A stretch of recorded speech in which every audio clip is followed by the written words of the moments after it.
God is wonderful. Very, very wonderful.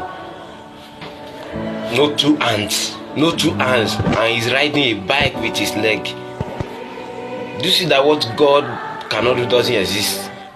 What God cannot do doesn't exist at all. Handicap with no hand there. Even someone that have only one hand cannot ride the bike. Talk less of the person that doesn't have two hands. Look at him. Look. What the fuck? Wow. I'm surprised. I've never seen this. This is a great talent. He's riding the bike.